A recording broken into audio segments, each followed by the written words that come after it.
मेथीचे पराठे या ठेपले रेसिपी सोपी आहे. चला तर मग सुरू करूया. मोहरी 1 टेबलस्पून, लसूण 7 ते 8, हिंग अर्धा टेबलस्पून, जिरं 1 टेबलस्पून, हिरवी मिरची 7 ते 8, हळद 2 टेबलस्पून, लाल तिखट 1 टेबलस्पून, चवीनुसार मीठ. मेथीचे पाने स्वच्छ धुवून घेतल्यामुळे माती निघून जाते. चाळणीच्या साहाय्याने पूर्णपणे पाणी काढून घेणे. मेथीचे 2 भाग केले. मध्ये मेथीचे पाने बारीक चिरून घेतली. तसेच दुसऱ्या बाउलमध्ये मेथीचे पाने घेऊया. मीडियम गॅसवर कढई ठेवा. कढई तापली की तेल घाला. आता आपण मोहरी घालूया.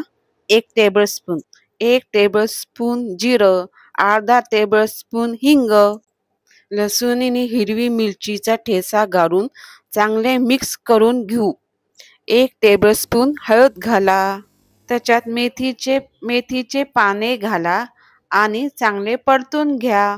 2 मिनिटं मेथीची भाजी शिजून घ्या. चवीनुसार मीठ घाला आणि चांगले मिक्स करून घ्या आणि गॅस बंद करू. एका मोठ्या भांड्यात 4 वाट्या गव्हाचं पीठ घालूया. हळद, लाल तिखट, चवीनुसार मीठ घालून आता मेथीची भाजी घाला आणि चांगले मिक्स करा. अशाने चव छान येते. चिरलेली मेथी घाला. चांगले मिक्स करून घ्या. पिठात चांगलं मिसळल्यावर थोडं थोडं पाणी घालून घट्टसर पिठाचा गोळा तयार होतो. भिजवलेल्या पिठावर थोडे तेल लावू. 10 मिनिटं झाकून बाजूला ठेवा. गॅसवर तवा गरम करायला ठेवा. लहान आकाराचे छोटे छोटे गोळे थोडे पीठ लावून घ्या. गोल किंवा त्रिकोणी आकारात मध्यम जाडीचा पराठा लाटा. गोल झाकण्यामुळे पराठा छान दिसतो. पोळपाटाला थोडे तेल लावू. यांनी परोठा चिपकणार नाही. लहान मुलांना अशा आकाराचे पराठे आवडीने खातील. तवा मध्यम गरम झाल्यावर लाटलेला पराठा त्यावर टाका. आता दोन्ही बाजूनी मेथीचा पराठा भाजून घ्या.